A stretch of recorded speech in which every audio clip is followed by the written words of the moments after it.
Post ઓફિસમાંથી જે drugs છે તે ઝડપી લેવામાં આવ્યું છે. ક્યાંથી આવતું હતું, કેટલા પાર્સલ હતા, શું વિગત?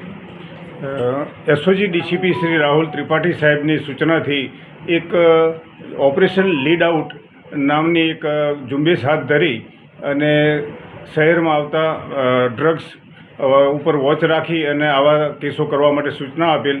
જે આધારે અમારા એસઓજીના પીઆઈ ઉનડકર અને પીએસઆઈ શ્રી જેવી દેસાઈને એક માહિતી મળેલ કે ફોરેન પોસ્ટ ઓફિસમાં કેટલાક પાર્સલોમાં ડ્રગ્સ આવી રહેલ છે, જે હાઇબ્રિડ ગાંજા નામનો એક જે ગાંજો છે એ આવી રહેલ છે. જે માહિતી આધારે પંચો સાથે ફોરેન પોસ્ટ ઓફિસમાં જઈ કસ્ટમ ઇન્સ્પેક્ટરશ્રી ને મળી અને એક લેખિત રિપોર્ટ આપી આ પાર્સલો ચેક કરવા માગતા કુલ 6 પાર્સલ કે જેમાં બિસ્કિટ પણ હતા અને 6 પાર્સલમાંથી ટોટલ 525 ગ્રામ 0.800 મિલીગ્રામ ગાંજો, જેની કિંમત 52,850,000 થાય છે, જે કબજે કરવામાં આવેલ.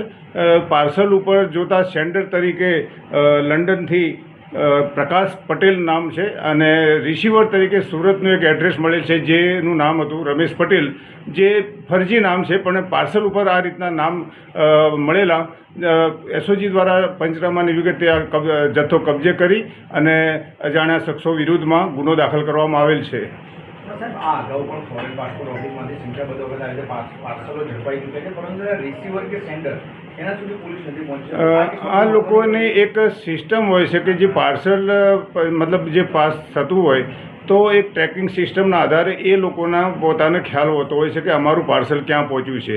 જ્યાં સુધી કસ્ટમમાંથી ક્લિયર થઈ લોકલ પોસ્ટ ઓફિસમાં આવે, લોકલ પોસ્ટ ઓફિસથી સુરત પોસ્ટ ઓફિસ ઉપર પાર્સલ આવે, એ પછી એ લોકો મૂવ થતા હોય છે. જ્યારે પાર્સલ હોલ્ડ થઈ જાય ત્યારે એ લોકોને ખ્યાલ આવી જતો હોય છે કે પાર્સલ હોલ્ડ થયું છે, કંઈક શંકાસ્પદ છે, જેથી એ લોકો રિસીવ કરવા માટે આવતા નથી હોતા, જેથી આ આરોપીઓ પકડાતા નથી. આરોપી નામ, વિગત, એડ્રેસ બધું ખોટું મેળવતા હોય છે, તો પાર્સલ એમના સુધી કેવી રીતે પહોંચતા હોય છે તપાસમાં?